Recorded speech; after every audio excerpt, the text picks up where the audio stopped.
The call is recorded. You're welcome at any time to ask me to pause the recording so that you can speak freely and in your own level of sharing.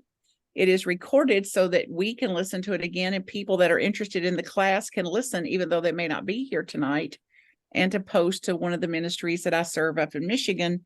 The Spiritual Life Center has requested it be made available to their ministry. So welcome all of you. My name is Martha Creek. You can contact me at marthacreek.com at any time you want to ask me a question or to comment here, or for sessions for private and personal work. That would be how you do that. You can go right over to marthacreek.com and contact Martha and schedule and pop your name right in there to a session if you want to do that. I also this is the second of 4 classes. So it's an honor to serve here with you. It's absolutely my delight and the fulfillment of my mission, which is to serve those who serve. So these classes are offered in the spirit of that, and it's to keep me close to my own work. So I'm here in the role of a facilitator tonight. I'm also here in the role of a student applying this and in my own spiritual practice. And I'm absolutely clear about that. So anything that you get from this class is a bonus, and you're welcome to get what you came for in whatever way that may look. And welcome to those I didn't name. Noelle, so glad you could come in, honey. And my buddy Sue in Peru. And hi, Julie. Good to see you again here too. And Renee, sweet Renee, glad you made it in. And there's my buddy Bill. Hi, honey. Martha, it's good to have you back on your home couch. It's good to be on my home couch too, I'll tell you that. And yeah, and it's supported me well today. And here comes Sue. So Bonnie, go ahead and share with us. We'll open the class tonight with some of your findings from the practices from last week, and anything that you took on to just report in on what you found about it. So Bonnie, share with us. Well, I've been pressuring myself to hire 2 new doctors and to call 2 other doctors to make non-emergency appointments. And it was just weighing on me. You got to make these calls. You got to ask all these questions, do this big interview. And I just said, I'm not going to do it. I'm just going to take a break from this pressure I'm putting on myself to make these phone calls. I have yet to call. And I feel very like the world is not going to end because I don't call to hire a new doctor. I can call and hire a new doctor whenever I want to. There's doctors everywhere. And it's just even like with raking my yard. I was raking my whole entire yard. Too much raking. I just had knee surgery. I raked a quarter of my yard. It was fine. The leaves are going to fall. The leaves are going to get raked. And it was so simple to just not do stuff and to listen to peace.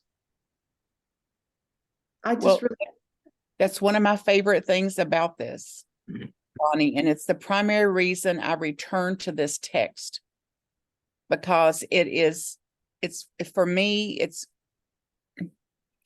quite lofty ideas and principles about observing.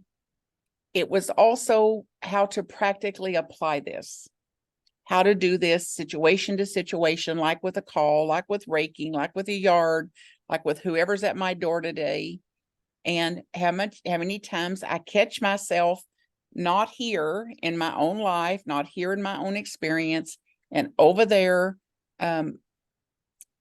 trying to sort out something that I have no control over again and again and again and again, and something that I don't have to involve myself in, and without awareness of how much of my vital life force is being drained off into that, the madness of that.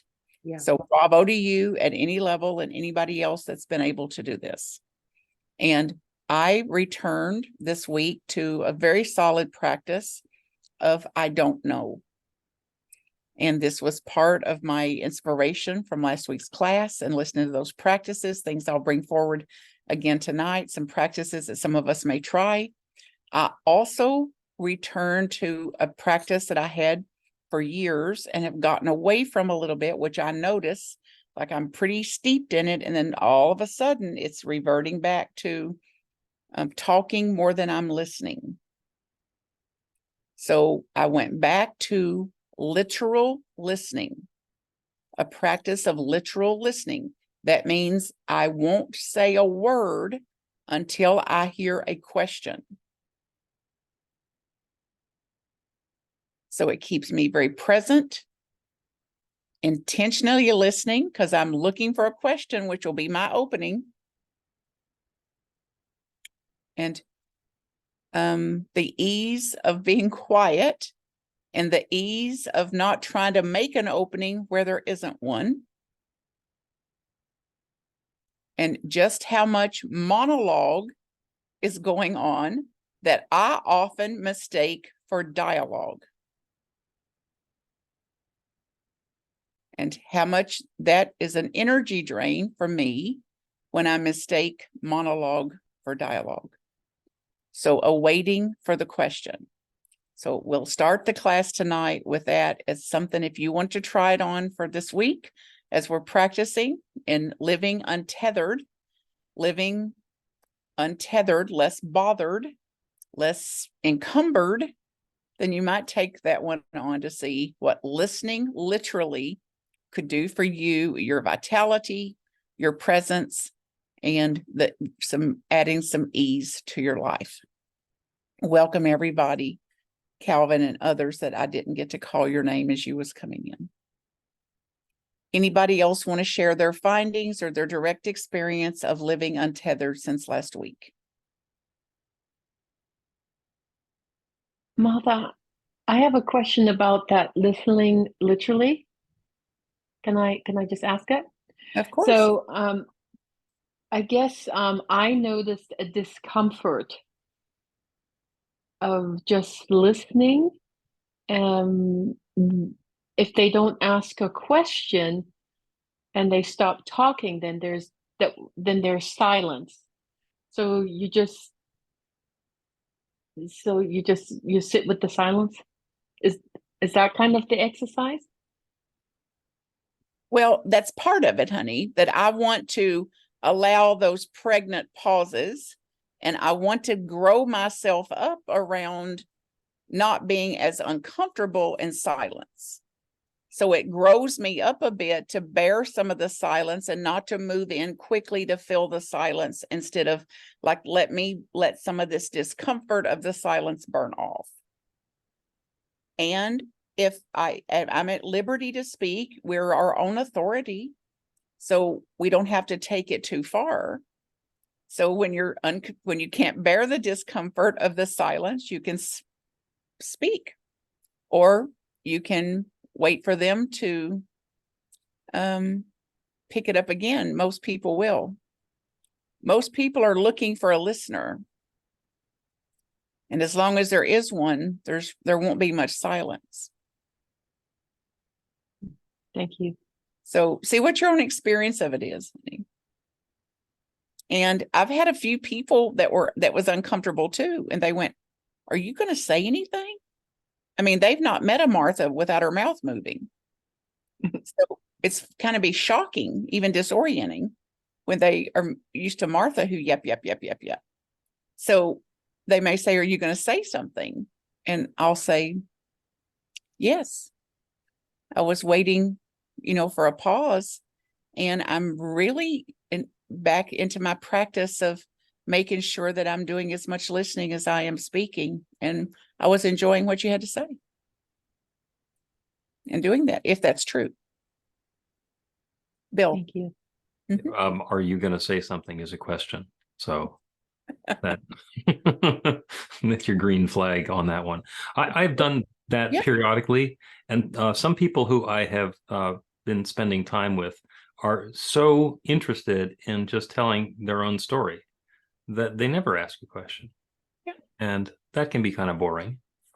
Yeah, it can be. And there's been times that I left a lunch and the people with me went, "Oh my God, this was such a great lunch." They didn't even notice that I hadn't said a word, because they were really there to talk. They wanted to talk it up. They needed a listener. So, I mean, this is all experiment. It's to see what's the cost of me vying for a position, trying to be heard, trying to be seen, trying to get what I know in there, and how much that costs me, how much energy that costs me, and what it would be like to just see what would happen if I just waited. So it's all laboratory. It's all a lab. Anybody else? I got one more thing to say. On Sunday mornings, at the end of our celebration, we do a wisdom share, which a lot of ministers find terrifying because it's giving the microphone to anybody who wants to stand up. But we do it in such a way that sometimes we just wait and nobody says anything and we just wait. And that silence can be really awkward, but as often as not, and probably most of the time, eventually somebody stands up and says something, and it's wonderful. So allowing that space can be really helpful, even if it's awkward and scary. Thank you, Bill. And that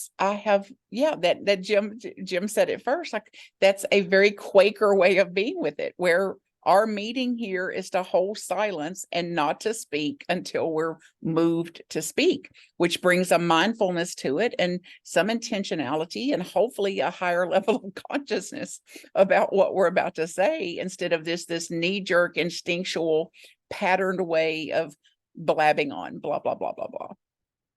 So these are all just ideas. See what you might want to do with it. And we'll look to report back too. So let's start then with a few quotes right from the text. And so think about Buddha's first noble truth, that all of life is suffering.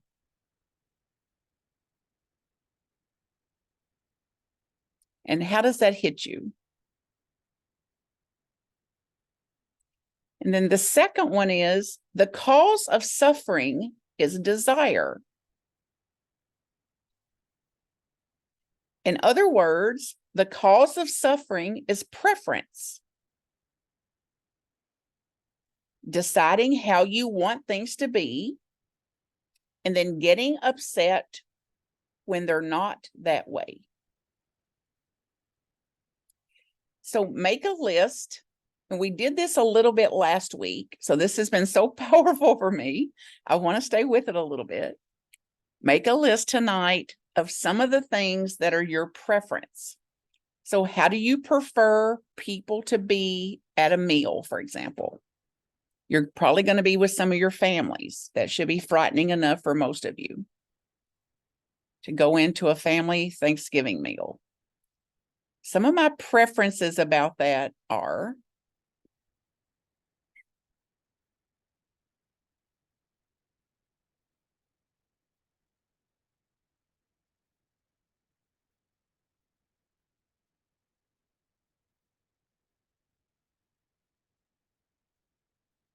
so I prefer them to blank. I prefer it when they blank.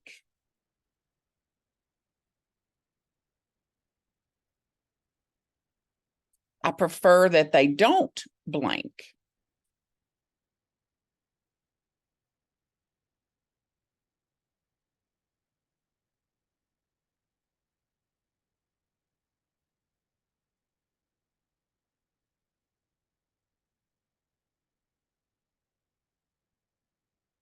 Then it could go on. I prefer traffic to flow. I prefer the weather to be according to the forecast. I prefer it not to rain when it clearly said it would not rain today. I prefer a 24-hour response to all text and emails because that's my philosophy. I prefer. Now, what's the chances? Let's look at this situation with your family.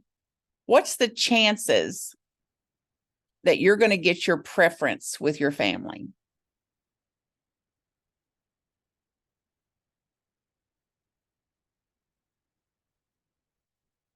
So Hi, Martha, it's Calvin. It's for my family, it's rare. And because getting a word in edgewise from room to room to room.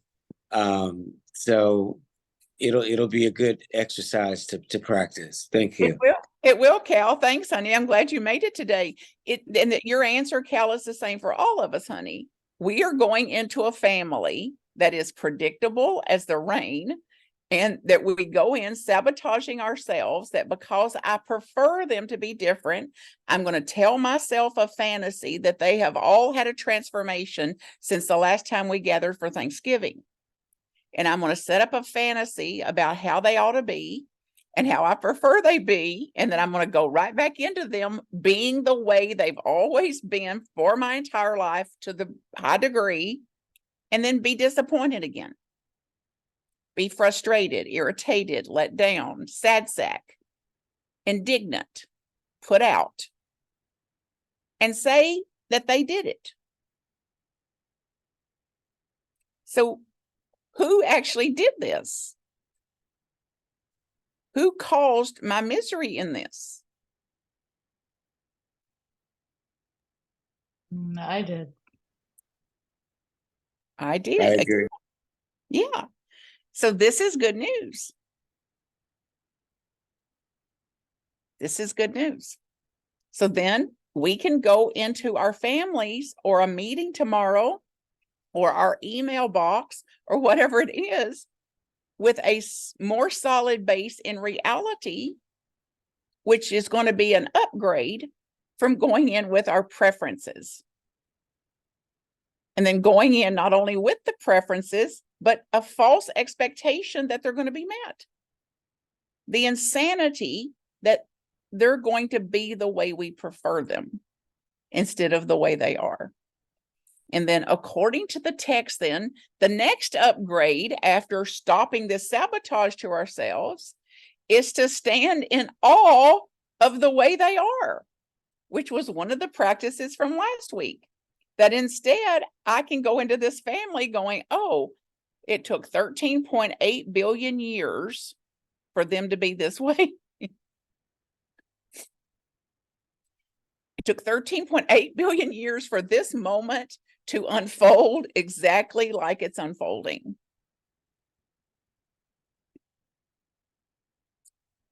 Wow. And all of my preferences will not undo that. And nothing in the universe is knocking on my door and consulting me to see, now, what is your wish list for your family at Thanksgiving? I will deliver that in spades to you. Instead of saying, wake up, honey, wake up, wake up, wake up, wake up.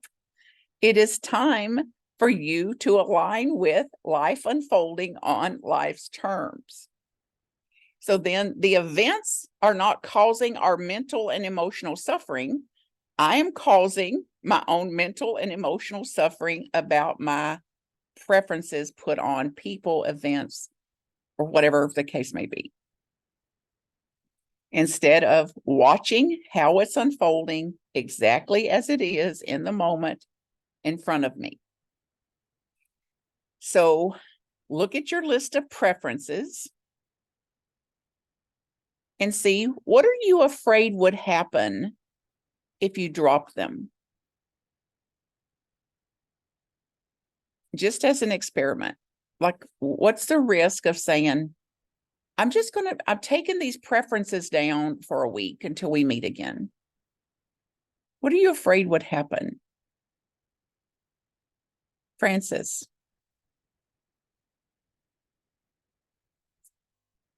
Can you unmute, honey? There we go. Mm-hmm. I did this experiment. I had my whole family, 11 of us, in my house for 4 days for my 70th birthday.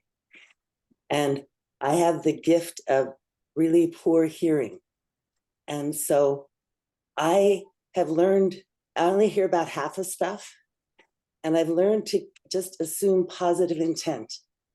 And so whenever anybody says anything, I just think they said something nice.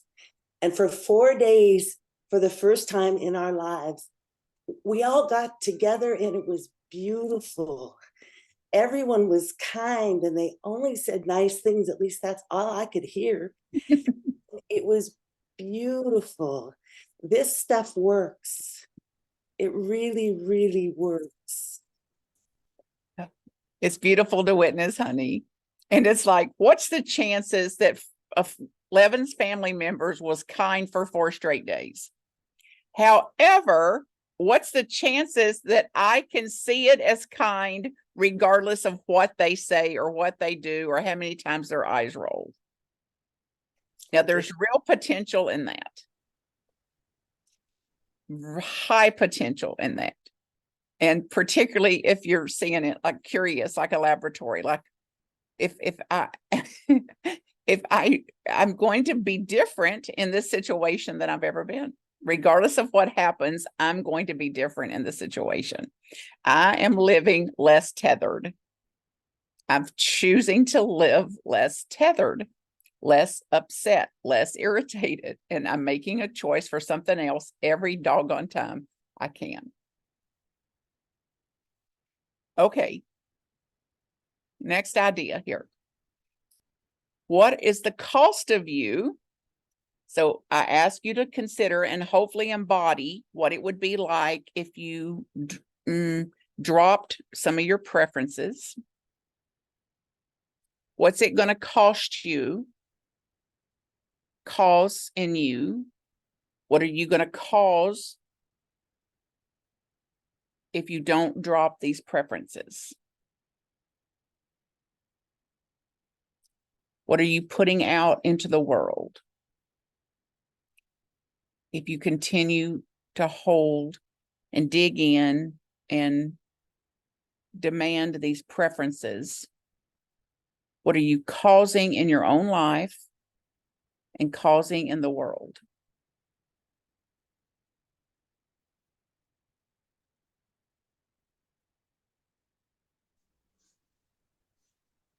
Noted, Susan. Well, I have to say that in the past, I've had a lot of tension between my daughter and myself, and sometimes my granddaughter, and they have a new situation where they're now down living about an hour from me in Orange County, and I'm going over there for Thanksgiving. And I pretty much have let go of my expectations. It's taken years. But now I look forward. I love going down there. I love spending time with them. And I don't know what's going to happen when I go down there. I know that my daughter's new love that she's living with loves to cook. So I know we'll have good food. And he is the sweetest guy ever. And I, things that I do when I go down there aren't necessarily things I would choose. But I always go down there with just this really pleasant expectation. But this didn't just happen. This has happened because I've argued, fought, gone head to head for so long with them, trying to get them to understand my viewpoint and trying to understand their viewpoint. So I guess this is the result of the hard-won effort of that. And also being in Martha's groups, you just let go after a while because it isn't worth it. And there are a couple of times when my granddaughter, who's 29, will text back and forth, and she'll get kind of, I'll ask her about something I just did, and she said, "Grandma, I'm at work and I can't always answer you on time." And I wrote her back and I said, "That's okay, sweetie. I didn't send the second text until later in the evening." But I just told my truth, but it wasn't like, "Hey, why are you jumping all over me?" And oh my God, it is so much nicer. So I go there expecting, my expectation is to have a nice time, but beyond that, I'm open. Well, exactly, honey. But talk about liberation, Sue. Talk about a while, honey. Like, well, I have other issues in other areas. Believe me, it took whatever time it took, honey. Byron Katie would say, "Oh, I've suffered just enough with this. I'm gonna choose another option here if I can." Yeah. Like if they loved me, they would. They don't love me because they. Right. all And this when is you let that go, they do love me. They don't always love me in the way that I would like. And there are times when I do kind of feel a little hurt if I don't hear from them, but I don't lay it on them. If I want to hear from them, I will text them. If I don't hear back, then Which- I let it which- go. which is probably why you're getting invited for Thanksgiving. Yeah, and they seem They to have like to see They have me. a mother and a grandmother they actually want at the table with them instead of some knucklehead that can't be pleased with anything, honey. Yeah, Yeah, it's fun. It's yeah, fun. it is, honey. It's a blessing, honey. Thank you for speaking it, Sue. Blessing to me. Yeah. Ain't that the truth, honey? Yeah, Yeah. yeah. Deborah? I have pretty much boiled it down to keeping it very simple for myself. And I must admit, I don't always do it, but I have to remind myself, are you going to have a grievance or gratitude? It is that simple. There is always a choice. There is always a gratitude. Or I can always find a grievance in something. And one way feels good and one way doesn't. It's really, So honey, and there's no shortage. The mind is really patterned, honey, into program to find everything that's wrong. So it's no little thing to be able to interrupt that at all. To say, even if I can't stretch into a gratitude, to simply say, I'm not going to entertain these grievances today. Like I can't, my peace can't afford that. yes. So I try and keep it real simple when I remember to. Yeah. Well, it shows on you, honey, and I've witnessed it myself. Yeah. So let's look at this notion that whatever is stored inside of our minds, in the text he refers to it as a term called samskaras. So I refer to it as blockages or triggers.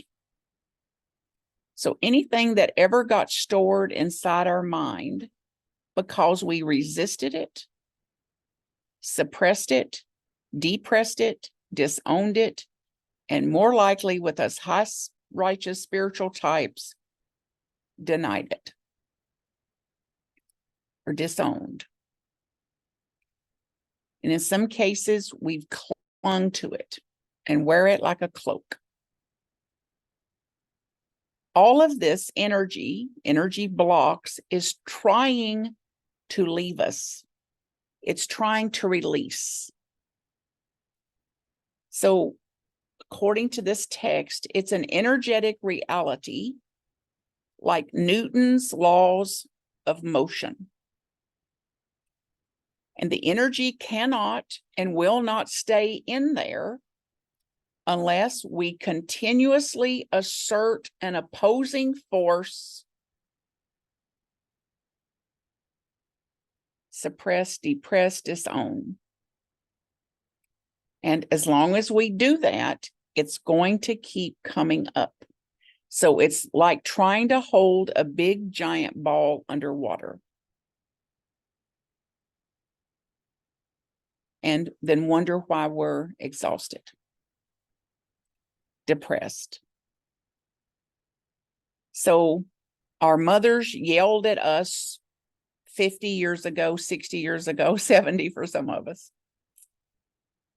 Anybody here have a mother that never yelled once? I've been waiting to meet this person. So mom yelled. It hurt. It hurt. It was frightening and scary.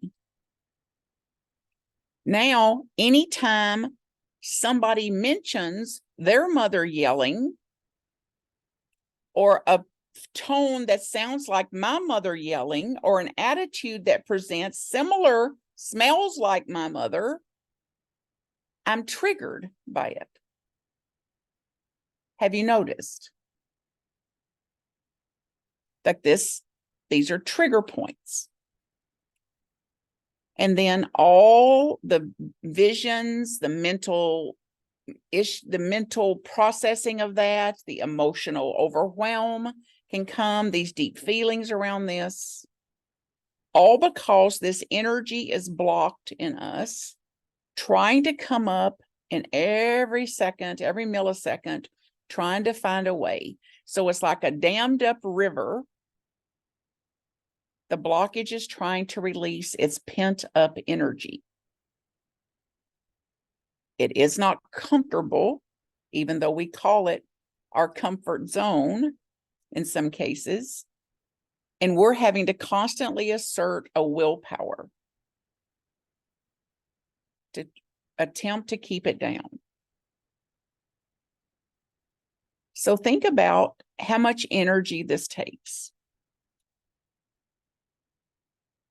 How much vital life energy are you expending and spending to keep all of this hurt, trauma, pain at bay?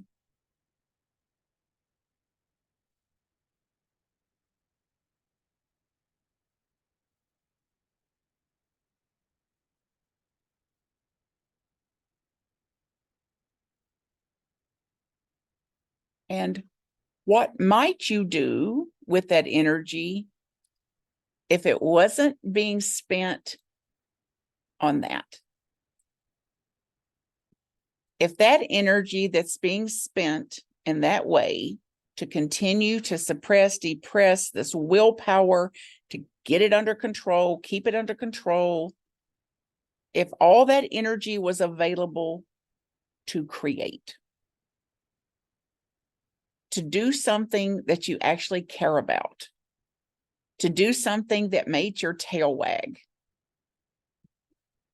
something that would move you in the direction of your goals for life, instead of kind of wasted energy. What would that be like?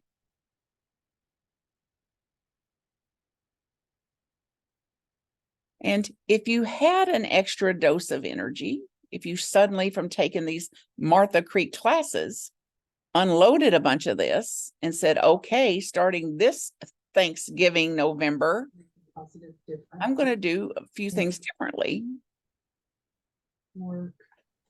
And what would it be like? What would you do if you had a dose of extra energy? What goal might you go toward, or what, dare I say, pleasure would you move for, instead to say, I'm going to do something to actually put some pleasure in my day, some pleasure in my life.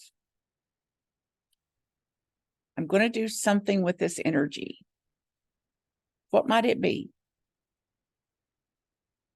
See if you can just put a pen in your hand and see what comes through. Not a thinking exercise, not trying to give the right answers, like just see what would come through your spirit that may be wanting to express, if it had the opening to, and if it wasn't so worn smack out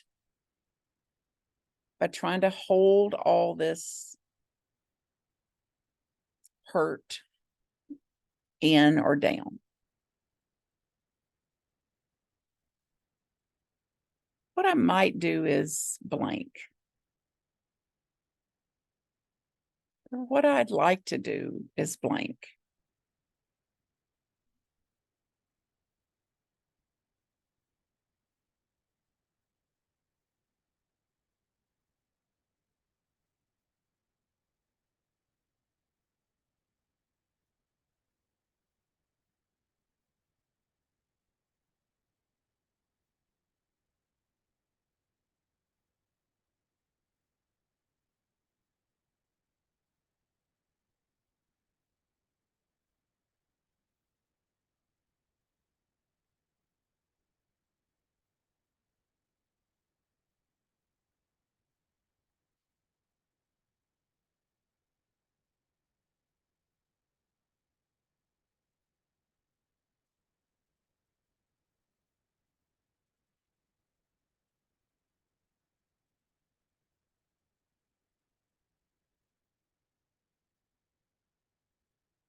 And then notice what happened to your energy as you made this list.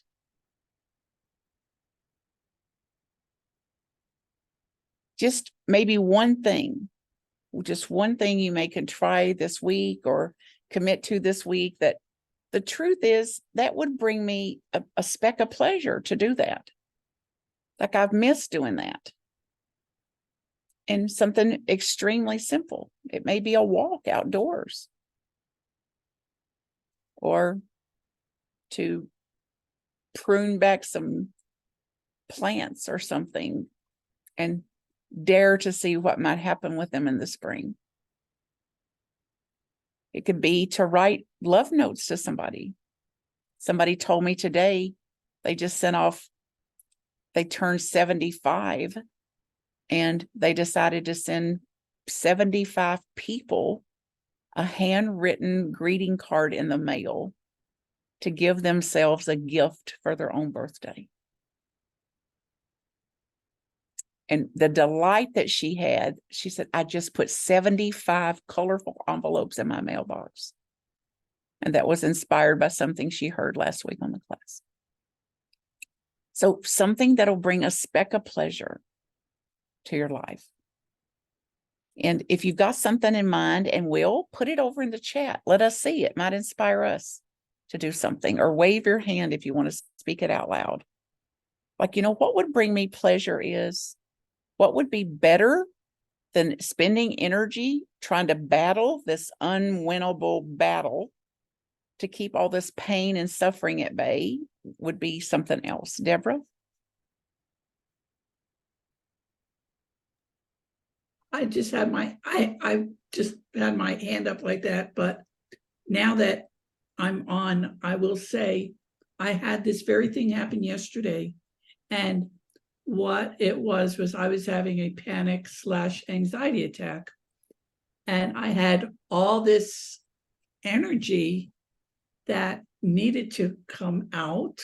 It's kind of not like the same thing you're talking about, but what I did was I went into the kitchen and I cooked.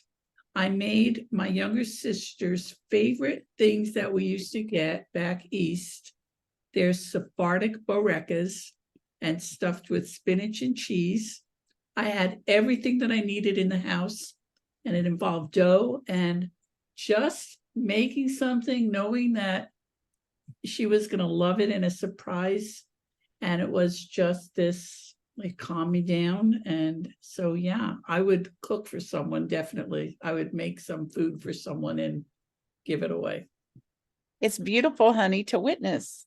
And I've never even heard the word you said. It's like, how do you spell it? Like, whatever you're cooking, I don't even know what it is or how to spell it or anything else.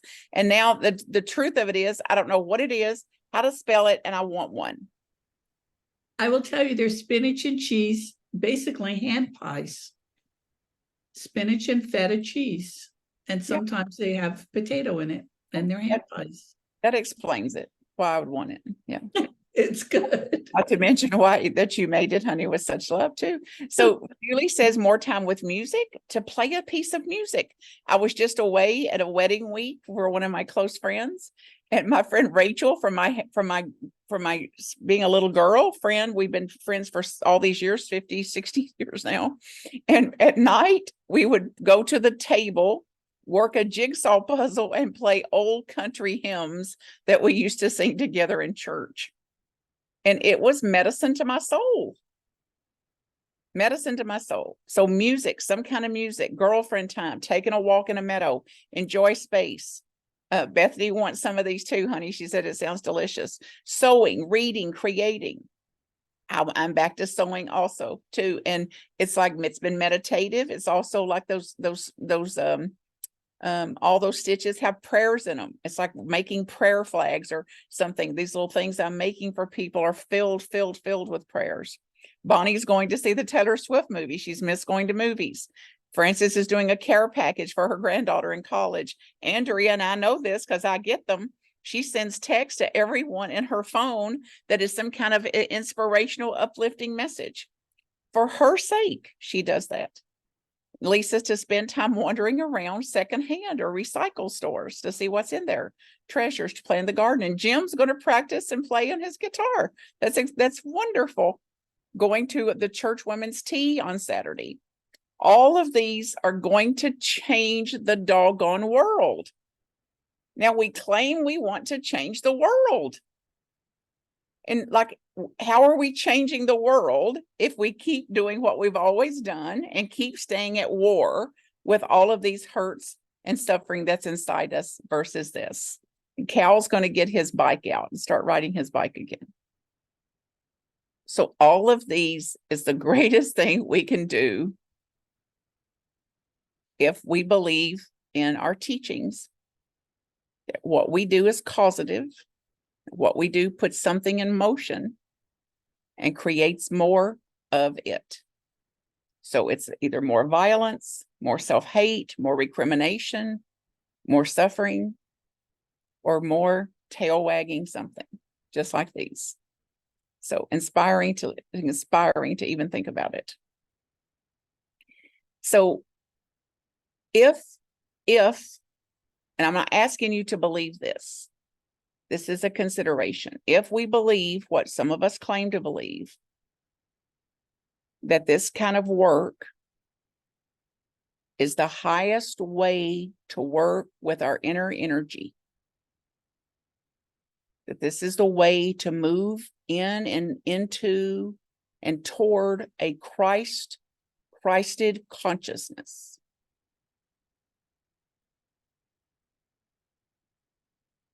then we have some role, some responsibility to grow spiritually. So we can use this teaching, these things, these ideas, to let go of some of these blockages that's keeping us stuck in it, keeping us trapped in it, is causing great suffering, not only in us, because whatever causes suffering in us is causing suffering in the world.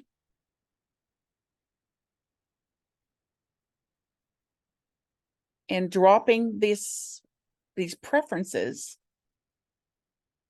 that we can only be okay if things go a certain way. Versus, I'm going to see what I can do this week to be okay, regardless of how it goes. Get a sense of that in your body. Like, I'm just going to take this on, like a little laboratory test. What would an okay Martha be like when she didn't get her way?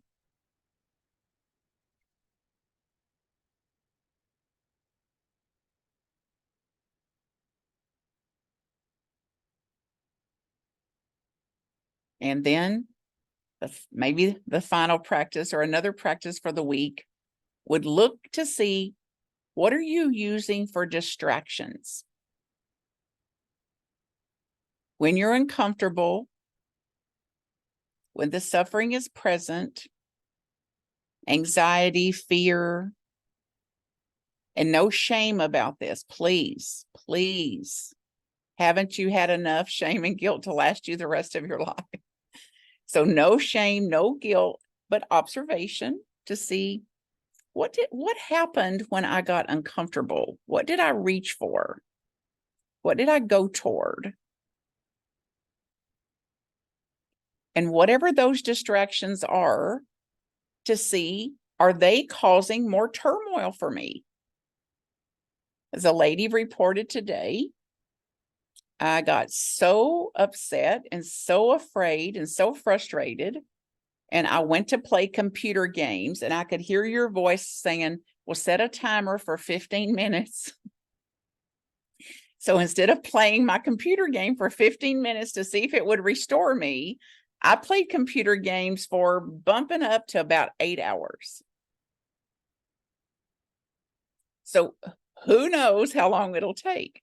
No shame, no blame, no guilt. Just look at, what am I trying to will away? And what energy would I have if I didn't try to will it away?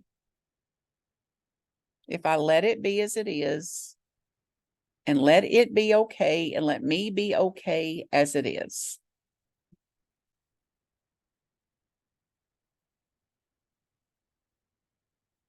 So whatever you're using for distraction, see if you can relate to it differently, or see if what would happen if you made a choice in the discomfort for okayness instead, to see what it would shift.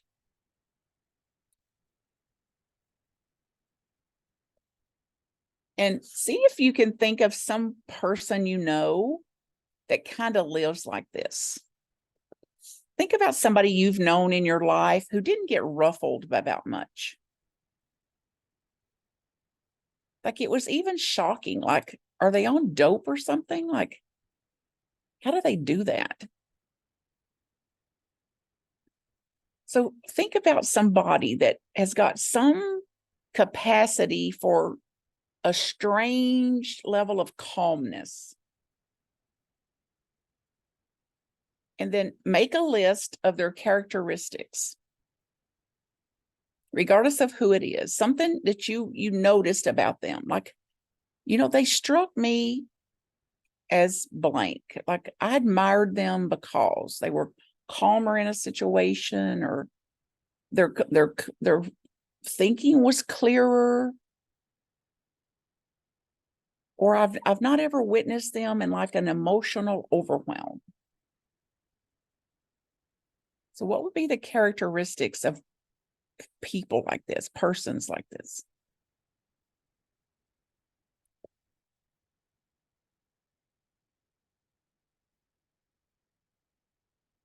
And put these characteristics in the chat if you can. And get a sense of being it. The fact that you can see this in other people is a sign that it's your value. It's a sign that you value this. If you value this in them, then you value this in yourself, and you value this for yourself. So what's some characteristics of people like this that have some capacity to be a little less tethered, a little less roughly?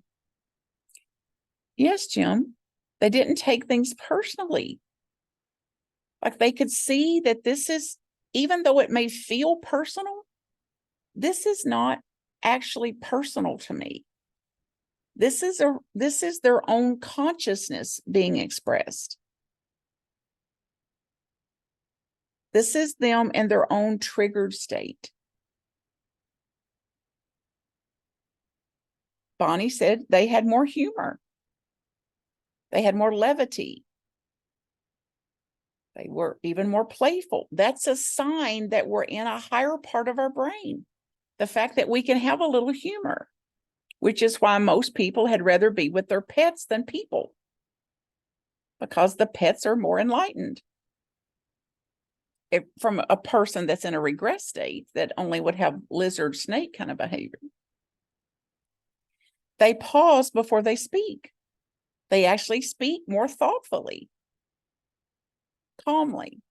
Thank you, Lisa. And Sue says, they acknowledged my viewpoint, and even if they didn't agree with it, they wouldn't make me wrong. They would say, we have a different viewpoint on this, or I can't agree with you. Now, this hasn't been important in my family. I can tell you, I was on somebody's radio thing yesterday, podcast, and she's like, prepare our listeners for going into their families.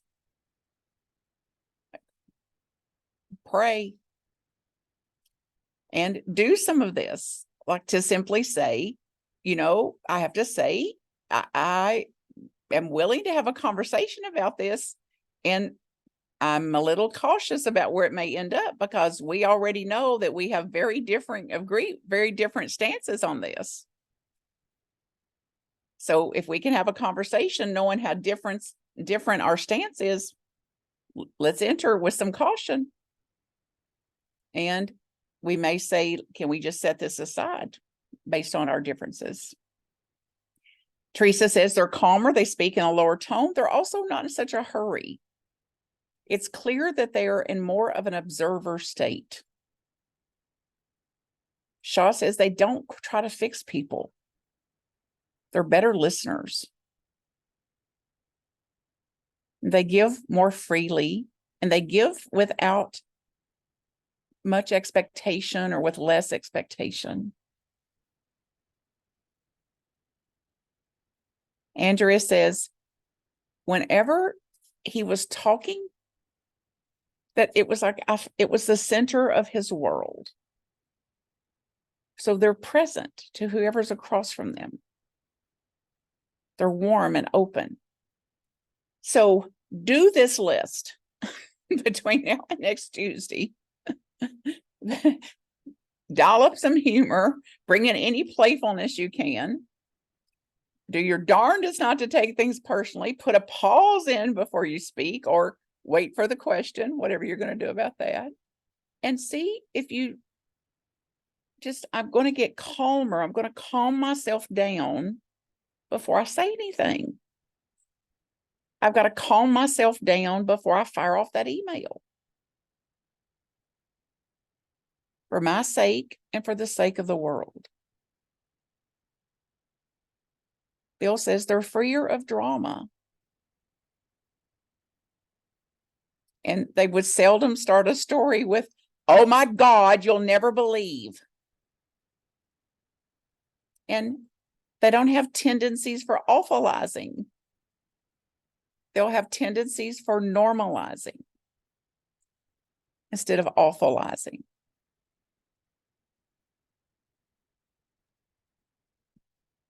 Martha, can I ask a question? Yes. So all of these ideas are fantastic, and they come in the category for me of being able to respond rather than to react.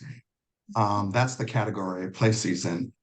And yet when I'm in a conversation with, let's just say, somebody at the Thanksgiving table who shoots off something that I react to, am I ever going to get to a point where I don't, even though I don't say anything, I will pause, will I ever be able to get to a point where inside me doesn't tighten up and react to that statement? Well, Jim, I don't know, but I can tell you, I sincerely and devoutly believe it's possible. And only it'll be true if you have a direct experience of it, honey. Otherwise, it's just Martha Creek, blah, blah, blah. But I can tell you it has happened to me. And I've also been willing, though, Jim, to take it to my grave. I may go all the way to my grave and still have a reaction to that. I don't know if it'll ever leave me. Yeah, that's what I wonder. And I have but that frees up, that liberates me, Jim, to be willing to, I don't know. I've done all I can to release this. I have prayed. I have forgiven. I have grounded myself. I have put it in 536 fucking burning bowls over the years. I've had sound therapy, light therapy, EMDR, Feldenkrais. I've done it all. And I still may react. So be it. Then it's giving space for the reaction and giving some compassion to myself in the reaction. Good point. So that's a beginning, and that may be enough. And then thank you. Yeah. Here's the reaction one more time. And I don't prefer it. One more time. One more time. And time will tell if this reaction leaves me or not. And it also helps me to remember and even talk to my parts. In this immersion group, we're working with talking to our parts, that to let my parts know that that's not a character flaw, that I'm having a reaction like that. That is wired in me. That is biological. That is from an old something, that most of which came with us before we were ever incarnate. That certain tendencies, things that are in our familial, if DNA and genetics are true, then some of this is in my bones and blood. And accepting that and then I'll do what I can to respond instead of react. I'll put my pause in, and I can't help that I just had a knee-jerk reaction to this. And, it helps me to know that others are in the plight with me. Carl Jung, I used to use this in demonstrations for leadership training. He believed that he could will himself out of reaction. With willpower, he could will himself not to react. So he put a little snake in a plexiglass box, a little innocent, not big, scary monster kind of snake, but a little asp. And he would put it up to his face because his intellect could see there is no harm here. There's no way this snake can hurt me. So I can see it. I intellectually understand this, and I can will myself not to react to the snake striking. And guess what? It could not be done. Because guess what happened when the snake struck?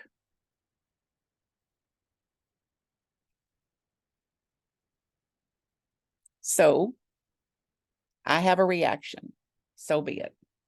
So if we're honoring these gurus in our lives, if we're imagining the Jesus, the Eckhart Tolle, who never reacts, maybe they're just good at these things, these processes that we've just listed. Maybe they're just really good at that, and we're not able to see their reaction. Could that be possibly? Absolutely, honey. Okay, Absolutely. okay. And I personally don't believe, guru or otherwise, that there's anybody with a pulse that doesn't have a reaction. The only person, as far as I'm concerned, the only person without anxiety, at some level of anxiety, are dead people. Now, to be determined if that's true or not, because, they walk around going, oh, they look so peaceful. It's like, yeah, well, there's a reason their mind is shut down. So they're suddenly at peace, and to be determined, honey. But it's like, even some of these gurus, some of that is our interpretation about how they are. Like we wasn't there to see, in this case, Jesus turning over a table or two, or having some attitude here and there. When something wasn't okay with him, he evidently had some preferences too, not to mention these knucklehead disciples he had to put up with that wouldn't listen to a damn thing. So it's a wonder he didn't shoot them. So he had some pause in there, I guess, honey. Didn't he get pissed off at a fig tree at one point? I think so. I mean, how petty. Yes, an innocent little fig tree that was probably feeding the whole darn bunch. So it's a goal. It's a direction to go in. And yeah, and Bill said that the buttons that are getting pushed are still my buttons. So whatever's being pushed, I installed it innocently in most cases. And now I've given them the code. I've given them the code for how I'm going to react when they push it. And then blame them because they have the code. So big, deep breath, everybody. It's so wonderful to be with you. And then here's the last quote of the night. And this is right out of the text. This is the highest way to work with our inner energy. To use this to grow spiritually. To use it to let go of the blockages that are keeping us trapped. Knowing it is those blockages that are causing the suffering. And they only allow me to be okay if things are a certain way. This is creating discomfort, anxiety, and fear about life. That discomfort drives me to seek all kinds of distraction, which creates even more suffering, even more turmoil, even more self-hate. So we know about this cycle of disturbance, and that the relief is only temporary. So what can we do instead?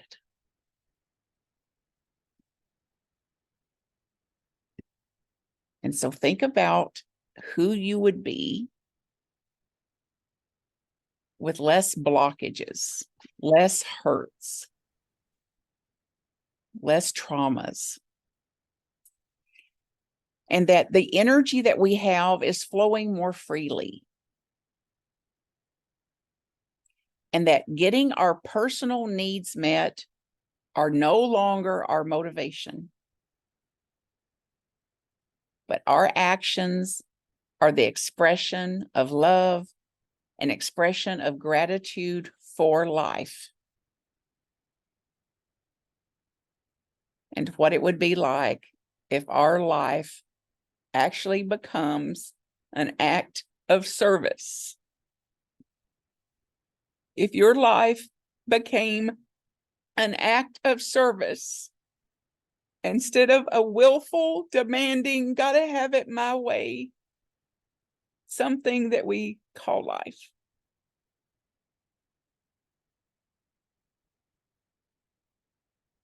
Imagine.